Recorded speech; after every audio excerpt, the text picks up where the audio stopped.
இப்போ நாம் என்ன பார்க்க போகிறோம் அப்படின்னு பார்த்தீங்கன்னா, சிவில் ப்ரொசீஜர் கோடில் இருக்கக்கூடிய 3 மார்க் கொஷின்ஸ் தான் நம்ம பார்க்க போகிறோம். இது வந்து ஒரு 10 வருஷ கொஷின் பேப்பர்லேருந்து எடுத்த முக்கியமான கொஷின்ஸ் மட்டும் தான் கொடுத்துருக்கோம். ஸோ நான் போடுற வீடியோ ஒன்று கூட கிடைக்க நீங்கள் வந்து சப்ஸ்கிரைப் பண்ணிடுங்க. சரி, வாங்க வீடியோக்கு போகலாம்.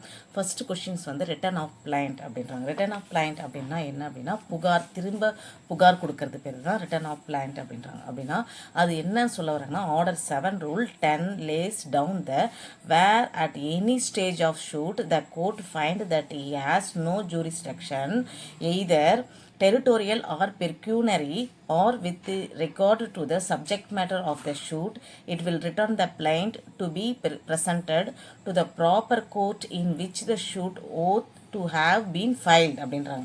அப்படின்னா என்னன்னு சொல்லியிருக்காங்கன்னா, ஆணை 7 விதியில் வந்து 10 வழக்கின் எந்த கட்டத்திலும் பிராந்திய அல்லது பணவியல் அல்லது வழக்கின் பொருள் தொடர்பான எந்த அதிகார வரம்பும் இல்லை என்று நீதிமன்றம் கண்டறிந்தால் அது வழக்கை முன்வைக்க வேண்டும் என்று கூறுகிறது. அதாவது முறையான நீதிமன்றத்தில் வழக்கு தாக்கல் செய்யப்பட வேண்டும் அப்படின்னு சொல்லுது. அதுக்கப்புறம் on returning of plaint the judge shall entire the date of its presentation and return the name of the party presenting it and a brief statement of the reason for returning it. An appellant court can also return the plaint to be presented to the proper court. The aggravated party can file and appeal against the order of return of plaint அப்படின்னா ஒரு வழக்கு திரும்ப பெறும்போது அந்த நீதிபதி அதன் விளக்க காட்சி மற்றும் திரும்பும் தேதியை அங்கீகரிக்க வேண்டும். அதன் பெயரை கட்சி அதை முன்வைக்கிறது மற்றும் அதை திருப்பி அனுப்புவதற்கான காரணங்களின் சுருக்கமான அறிக்கை மேல்முறையீடு நீதிமன்றம் முறையான நீதிமன்றத்தில் சமர்ப்பிக்கப்படும் முறையீட்டை திரும்ப பெறலாம். பாதிக்கப்பட்ட தரப்பினர் முறையீட்டை திரும்ப பெறும் உத்தரவை எதிர்த்து மேல்முறையீடு செய்யலாம். அப்படின்னா திரும்ப நம்ம புகார் கொடுக்குறோம் இல்லையா, மேல்முறையீடு செய்யலாம், அப்பீல் பண்ணுறோம் பாருங்க, அதுதான் வந்து ரிட்டர்ன் ஆஃப் பிளைண்ட் அப்படின்ட்டு சொல்கிறாங்க. ஸோ இது என்னன்னா ஆர்டர் S7 ரூல் 10. ஸோ ஒரு நீதிமன்றத்தில் போட்டு அது சரியாகலை அப்படின்னும் போது நம்ம மேல்முறையீடு பண்ணுறோம். அப்போ அங்கே என்ன செஞ்சோன்றது திரும்ப புகார் கொடுக்கறது பேர் தான் ரிட்டர்ன் ஆஃப் பிளான்ட் அப்படின்ட்டு சொல்கிறாங்க. வேறு ஒன்றும் இல்லை. ஸோ ஒரு தடவைக்கு 2 தடவை கேளுங்க, கண்டிப்பாக உங்களுக்கு புரியும். நெக்ஸ்ட் கொஸ்டின் பார்க்கலாம். இப்போது 2வது கொஸ்டின் என்ன அப்படின்னு பார்த்தீங்கன்னா, ஃபஸ்ட்டு வந்து ரிட்டர்ன் ஆஃப் பிளான்ட் அப்படின்றோம். அதாவது அந்த புகாரை வந்து திருப்பி அனுப்புறது அப்படின்றோம்.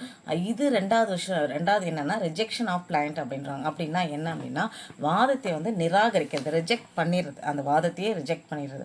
அப்போ எதன் கீழே வருது அப்படின்னா, order 7 rule 11 provides that the blind shall be rejected. அதாவது ஆணை 7 விதியில் 11 மனு நிராகரிக்கப்படும் என்று வழங்குகிறது அப்படின்றாங்க. அது வந்து ரிட்டர்ன் ஆஃப் பிளான்ட் வந்து 10, இது வந்து 11. அது ரிட்டர்ன் ஆஃப் பிளான்ட் வந்து 10, ரிஜெக்ஷன் ஆஃப் பிளான்ட் வந்து 11 அப்படின்றோம். அதுக்கப்புறம் இதில் என்ன சொல்லுவாங்க, where the plaint is not file in duplicate, புகார் நகலில் தாக்கல் செய்யப்படாத இடத்தில், அதாவது it's duplicate, not file, duplicate எல்லாம் ஃபைல் பண்ணக்கூடாது அப்படின்றாங்க. 2வது வந்து வேர் த பிளைண்ட் இஸ் இன்சஃபிஷியன்ட்லி ஸ்டாம்புடுனா, அதாவது பிளான்ட் போதிய அளவு முத்திரை குத்தப்படாத இடத்தில், எந்த இடத்துல முத்திரை குத்தப்படலையோ அதெல்லாம் வந்து ரிஜெக்ஷன் பண்ணிடுவாங்க. டூப்ளிகேட்டாக இருந்தாலும் ரிஜெக்ஷன் பண்ணிடுவாங்க. Where the plaint does not disclose a cause of action அப்படின்னு, அதாவது புகார் நடவடிக்கையான காரணத்தை வெளிப்பட என்ன காரணன்றத காஸ் ஆஃப் ஆக்ஷன் வந்து அதில் எழுதணும். அது எழுதலைன்னா அந்த பிளைண்ட்டை வந்து அதை வந்து ரிஜெக்ட் பண்ணிடுவாங்க அப்படின்றாங்க. 4வது வந்து என்னன்னா, where the relief claimed by the plaintiff is under valued அப்படின்றாங்க. அப்படின்னா வாதியால் கோரப்பட்ட நிவாரணம் புகார் நடவடிக்கைக்கான காரணத்தை வெளிப்படாத இடத்தில். 4வது வந்து வாதியால் கோரப்பட்ட நிவாரணம் குறைவாக மதிப்பிடப்படும் இடத்தில். அப்போது ஒரு வாதி கேட்குறேன்னா அதனுடைய காரணம் வந்து ரொம்ப அந்த நிவாரணம் வந்து ரொம்ப மதிப்பிட முடியாத இடத்துல இருக்குது, குறைவாக இருக்குது மதிப்பு அப்படின்னா அதெல்லாம் வந்து நிராகரிக்கப்பட்டுருவாங்க, ரிஜெக்ட் பண்ணிடுவாங்க அந்த பிளைண்ட்டு. அதுக்கடுத்து பண்ணால் where the plaint fails to comply order 7 rule 9 அப்படின்றாங்க. அப்படின்னா வாதி ஆணை 7 விதி 9 இணங்க தவறினால், அதில் இருக்கிற வாதியுடைய அவங்க சொல்லியிருக்கிற ஆணை வந்து 7 இல்லை 9 விதிக்கு வந்து இணங்க தவறினாலாம் அதுக்கு ஒத்து வராமல் போயிடுச்சு, அதுக்கு சப்போர்ட் அதாவது இணங்காமல் போயிட்டாங்க அப்படின்னா அதுவும் ரிஜெக்ட் பண்ணிடுவாங்கன்றாங்க. அதுக்கு அடுத்தது வேர் த பிளானிட்டிவ் fail failed to correct the valuation as required by court அப்படின்றாங்க. அப்படின்னா நீதிமன்றத்தால் கோரப்படும் மதிப்பீட்டை வாதி சரி செய்ய தவறினால், நீதிமன்றம் என்ன சொல்லுதோ அது வாதி என்ன பண்ணணும்னா மதிப்பீட்டை வந்து சரி செய்யணும். அவர் அந்த மதிப்பை சரி செய்யலை, அந்த மதிப்பீட்டைனா அப்போ வந்து அதையும் ரிஜெக்ட் பண்ணிடுவாங்கன்றாங்க. அதுக்கு அடுத்தது where the should appear from the plaintiff to be barred by any law அப்படின்னா நீதிமன்றத்தால், அதாவது எந்த சட்டத்தாலும் தடை செய்யப்படும் வழக்கிலிருந்து வழக்கு தொடரும் அப்படின்றாங்க. அப்படின்னா இப்போது ஒரு சட்டத்தால் அது வந்து தடை செய்யப்பட்டிருக்கு, to be barred by any law அப்படின்னா அந்த வந்து ஷூட் வந்து அப்பியர் பண்ணுறாங்க ஃப்ரம் த பிளைண்ட் அப்படின்னு சொல்லியிருக்காங்க.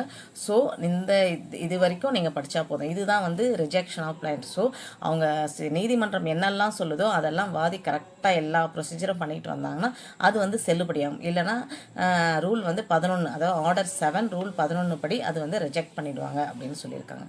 சரி வாங்க நெக்ஸ்ட் கொஷின்ஸ் பார்க்கலாம். அடுத்த 3வது கொஷின்ஸ் என்னன்னு பார்த்தீங்கன்னா செட் ஆஃப் அப்படின்றாங்க. செட் ஆஃப்னா என்ன அப்படின்னு பார்த்தீங்கன்னா செட் ஆஃப் என்பது மற்றொருவருக்கு எதிராக அமைக்கப்படும் கோரிக்கை. Set off means a claim set up against another, மற்றவங்களுக்கு எதிராக நம்ம போடுறோம் பாருங்க கோரிக்கை, அதுதான் வந்து செட் ஆஃப் அப்படின்றாங்க. It is a cross demand in a money suit அப்படின்றாங்க. அதாவது இது பண வழக்கில் குறுக்கு கோரிக்கை. when there are mutual debit between the plaintiff and the defendant அப்படின்னா இது வந்து குறுக்கு கோரிக்கை. வாதிக்கும் பிரதிவாதிக்கும் இடையே பரஸ்பர கடன்கள் இருக்கும்போது ஒரு கடன் மற்றவருக்கு எதிராக தீர்க்கப்படலாம். ஸோ இப்போ between the plaintiff and the defendant one debit may be settled against other in the term set off denote mutual discharge of debit அப்படின்றாங்க. அப்போது இது ஒரு கடன் மற்றவருக்கு எதிராக தீர்க்கப்படலாம். எனவே இந்த சொல் செட் ஆஃப் என்பது பரஸ்பர கடன்களை சரி செய்வதை குறிக்கிறது. அப்போ குறுக்கு உரிமை கோரல் செட் ஆஃப் செய்ய முன் நிபந்தனை என்னெல்லாம் நிபந்தனை இருக்குது அப்படின்னாங்க. அதாவது a defendant need not file a fresh suit in respect of the cross claim. The extent of the cross claim is pursued for set off அப்படின்னா அதில் ஒரு எக்ஸாம்பிள் கொடுத்துருக்காங்க. என்ன எக்ஸாம்பிள் கொடுத்துருக்காங்க அப்படின்னா, அதாவது என்னென்னா அவங்களுக்கு எதிராக மற்றவங்களுக்கு எதிராக நம்ம போடுறோம் பாருங்கள், ஒரு கோரிக்கை போடுறோம் பாருங்கள் மற்றவங்களுக்கு எதிராக, அதை பேர் தான் செட் ஆஃப் அப்படின்னு சொல்கிறாங்க. அதுதான் the claim set off against another அப்படின்னு சொல்கிறாங்க. இதில் எக்ஸாம்பிள் என்னன்னு பார்த்தீங்கன்னா first a file a suit against B claiming, அதில் வந்து 50,000. B takes a defense the house 30,000 to B as well.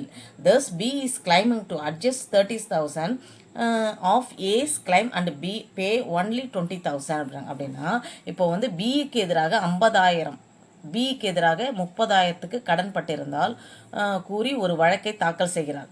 இதனால் ஏயின் கோரிக்கையில் 30,000 சரி செய்து 20,000 மட்டுமே செலுத்துவதாக பி கூறுகிறார் அப்படின்னு சொல்லியிருக்காங்க. அதாவது ஏ வந்து ஃபைல் பண்ணுறார் ஷூட் யாருக்கு எதிராக, பிக்கு எதிராக சொல்லியிருக்காங்க. என்னென்னா கிளைம் பண்ணியிருக்காங்க 50,000, but he takes a defence that owes வந்து என்னது 30,000 தான் அப்படின்றாங்க. பி ஆஸ் வெல் அவரால் முடியும் 30 மட்டும். அப்போ என்ன பண்ணுறாரு, பிஸ் வந்து கிளைமிங் டு அட்ஜஸ்ட் 30,000.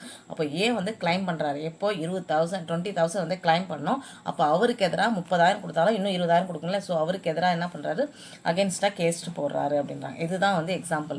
அப்போ இது என்னெல்லாம் தேவை இதுக்கு எசென்ஷியலாக அப்படின்னு பார்த்தீங்கன்னா எலிமெண்ட்ஸ் ஆஃப் த செட் ஆஃப்னு பார்த்தீங்கன்னா the plaintiff should file a money suit against the defendant அப்படின்னா பிரதிவாதிக்கு எதிராக வாதி பண வழக்கை தாக்கல் செய்ய வேண்டும். இது ஒன்று இருக்கணும். அப்போ தான் செட் ஆஃப் நம்ம போட முடியும். ரெண்டாவது வந்து the defendant has a file a written statement at the first hearing அப்படின்னா பிரதிவாதி முதல் விசாரணையில் எழுத்துப்பூர்வ அறிக்கையை தாக்கல் செய்ய வேண்டும். பிரதிவாதி வந்து முதல் விசாரணையிலே எழுத்துப்பூர்வ அறிக்கையை வந்து தாக்கல் செஞ்சிருக்கணும். ரெண்டாவது. மூன்றாவது வந்து that can be filed with permission of court at a later stage அப்படின்னா அதாவது அடுத்த கட்டத்தில் நீதிமன்றத்தின் அனுமதியுடன் தாக்கல் செய்யலாம் அப்படின்னு சொல்லியிருக்காங்க. இதுதான் இதனுடைய எசென்ஷியல். அப்போ செட் ஆஃப்ன்றதுனா அவன் கொடுக்கல, ஸோ அவனுக்கு எதிராக வந்து நம்ம தாக்கல் செய்கிறது தான் செட் ஆஃப் அப்படின்ட்டு சொல்லி முடிக்கிறாங்க. சரி நெக்ஸ்ட் கொஸ்டின் போகலாம். அடுத்தது வந்து அட்டாச்மெண்ட்ன்றாங்க. அட்டாச்மெண்ட்னா என்னென்னா ஒரு இணைப்புறது, ஒரு அட்டாச்மெண்ட் இணைவது தான் அட்டாச்மெண்ட் அப்படின்னாங்க. அப்படின்னா இப்போ ஒரு சொத்துன்னு எடுத்துக்கோங்க. அதாவது attachment of property is one of the most important means of execution of a decree. Section 60 provide as to what properties are liable to be attached and sale and what property are exempted from such attachment and sale in execution of a degree அப்படின்றாங்க. அப்படின்னா ஒரு சொத்தினுடைய இணைப்பு, ஒரு attachment சொத்தின் இணைப்பு மிகவும் ஒன்றாகும். ஒரு ஆணையை நிறைவேற்றுவதற்கான முக்கியமான வழிமுறைகள் பிரிவு 60 எந்தெந்த சொத்துக்கள் இணைக்கப்படுவதற்கும் விற்பனை செய்வதற்கும் பொறுப்பாகும் மற்றும் ஒரு ஆணையை நிறைவேறும் போது அத்தகைய இணைப்பு மற்றும் விற்பனையிலிருந்து விலக்கு அளிக்கப்படுகிறது அப்படின்னா. அப்போது ஒரு இணைப்பு இருக்கணும். இணைப்பு இருக்கும்போது அதுலேருந்து ஒரு ஆணை நிறைவேற்றுவதற்கான அத்தகைய இணைப்பில் இருந்து என்ன ஆகுதுன்னா விற்பனைக்கு விலக்கு அளிக்கப்படுகிறது. அப்போது ஒன்றுத்து கூட ஒன்று அட்டாச்மெண்ட் பண்ணுறதுன்றது இணைக்கிறத பேர் தான் அட்டாச்மெண்ட்ன்றோம். அதில் ஒரு எக்ஸாம்பிள் கொடுத்துருக்காங்க. என்ன கேஸ்லாம் கொடுத்துருக்காங்க அப்படின்னு பார்த்தீங்கன்னா, Dharma Venamma versus C Subramaniam Mandadi 2009 SCC 966. It has been held that the attachment is a legal term referring to the seizure of property activity in expectation of a favorable verdict for a plaintiff who argues that the defendant owes money. அப்படின்னா ஒரு விற்பனையிலிருந்து விலக்கு அளிக்கப்படுகிறது. அதாவது தர்வேனம்மா எதிராக C Subramaniam Mandadi 2009 SCC 966 இணைப்பு என்று நடைபெற்றது. அவங்களுக்குள்ள ஒரு இணைப்பு நடைபெற்றிருக்கு. என்பது பிரதிவாதி பணம் செலுத்த வேண்டியுள்ளது என்று வாதிடும் ஒரு வாதிக்கு சாதகமான தீர்ப்பு எதிர்பார்த்து சொத்து நடவடிக்கை கைப்பற்றுவதை குறிக்கும் சட்டப்பூர்வ செயல். அப்படின்னா இப்போ நம்ம காசு கொடுக்கணும் அப்படின்னா அது நீதிமன்றம் சொல்லி ஒரு தீர்ப்பை கொடுக்குது. எதிர்பார்த்த தீர்ப்பை கொடுத்து அவனுக்குரியதை இவனுக்கு கொடுத்து ஒரு இணைச்சி வைக்கிறது பேர் தான் இணைப்பு அப்படின்னு சொல்கிறாங்க.